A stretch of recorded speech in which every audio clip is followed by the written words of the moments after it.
We thought we were watching a pitcher ascend to greatness, a true Japanese baseball reclamation story.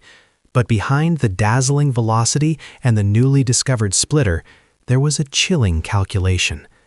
The catastrophic truth is this: Duplantier didn't just accept the staggering offer from DNA, he entered the deal already knowing the historical impossibility of the task, and perhaps planning his exit before opening day even arrived. Welcome back to 606 Prime News, where we dive deep into the high-stakes chess game of NPB player movements. If the whispers are true, this isn't just a signing, it's a desperate gamble by DNA and a potential career mistake by a pitcher who just figured out the hardest lesson in Yokohama. DNA foreign pitchers rarely, if ever, win 10 games. The pressure on Duplantier right now isn't merely to perform, it's to shatter a near-mythic ceiling that has haunted the Bay Stars' foreign rotation for decades. To truly contend for the Central League title, DNA needs an ace who can reliably deliver those double-digit victories, and they have invested a fortune, a desperate league-high fortune, to secure Duplantier for that exact outcome. Yet, if you look at the cold, hard data, the task borders on the impossible. Historically, achieving 10 wins as a foreign pitcher for DNA is akin to finding a unicorn. Only 3 men in the team's history have accomplished this: Weiland in 2017, the phenomenal Bauer in 2023, and the hypothetical Jackson, whose brilliance we anticipate in the future, if he remains. That's 3 pitchers across decades of play.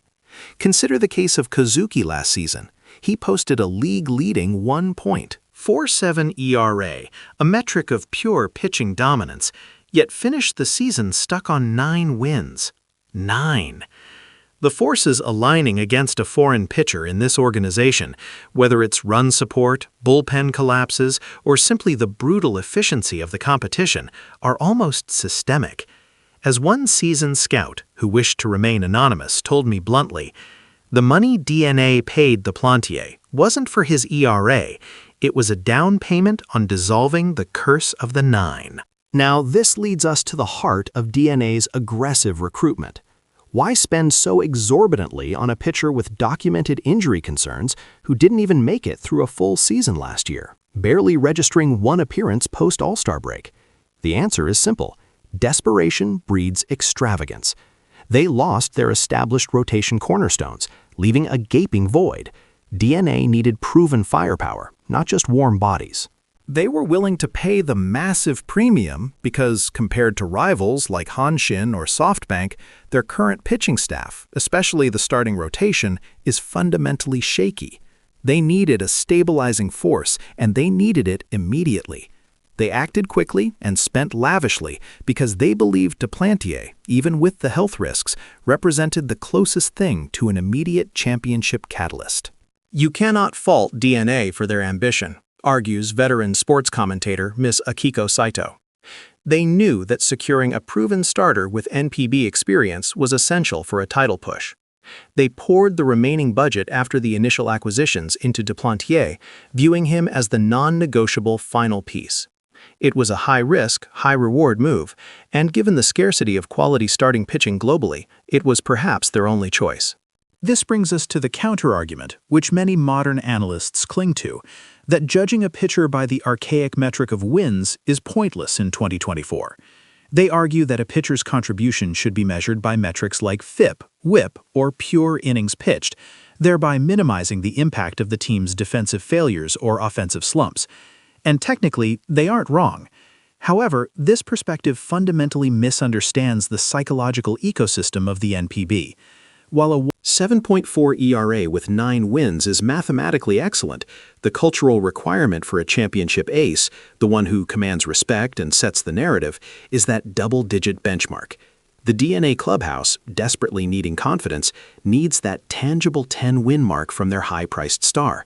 The club isn't just looking for an efficient pitcher, they're looking for a streak breaker, a psychological barrier destroyer. But the real tragedy, the plot twist at the heart of this entire saga, is Duplantier's own short-sighted calculation. He blossomed in Japan. The coaches, the environment, the meticulous training regimen, especially during the first half of his previous season, led to a breakthrough in his mechanics and repertoire. That transformation, that leap in performance, was his golden ticket. However, instead of consolidating that growth, instead of committing to a full, glorious season to establish his dominance and truly maximize his long-term value for a major return to the MLB or an even bigger NPB contract down the line, he and his agent chased the immediate, enormous payday on a one-year deal. This was a premature cash grab, stated agent Hector Ramirez, who represents several prominent foreign players. They saw the dollar signs on the one-year contract and miscalculated the long game. They leveraged one strong half-season too aggressively. By choosing the short-term financial security over the potential for a truly legendary season in NPB, which would have inflated his next contract exponentially, he robbed himself of critical development time. The concern isn't just about the 10 wins, it's about endurance. Duplantier is notoriously sensitive to the Japanese summer heat. If his previous season is any indication, where rotation skips were necessary even in the spring due to conditioning issues, we must brace ourselves for June and July. If he is heat-averse, there is a very real possibility of increased skipped starts or a mid-season phantom injury that allows him to rest during the crucial summer stretch. The minimum expectation for his contract is simply maintaining the volume of starts from his previous year, and that itself is a tenuous hope. Moreover, in the DNA uniform, unlike many American League teams, he is expected to contribute with his bat. Wayland and Jackson contributed not just from the mound, but from the batter's box, adding unexpected RBIs. Duplantier must be a complete pitcher, capable of helping his own cause. Duplantier's realization, the one that hit him like a fastball, was not merely the difficulty of reaching 10 wins with DNA, it was the dawning awareness that he was a commodity, maximized too early, and now sitting on a potentially unstable single-season contract.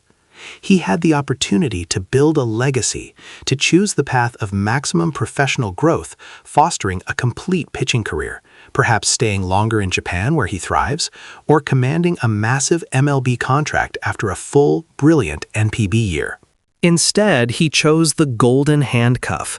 While we certainly hope he breaks the curse, delivers 25 stellar starts, and leads DNA to the title, there's a quiet dread that his focus has already drifted across the Pacific, leaving the Bay Stars with a pitcher who calculated his exit before he even threw his first pitch. It would be a monumental shame to see a burgeoning star trade long-term potential for immediate, if temporary, financial gain. What do you think? Did Duplantier and his agent cash in too early, sacrificing his career trajectory for one big payday? Or is the money simply worth the risk? Let us know in the comments below.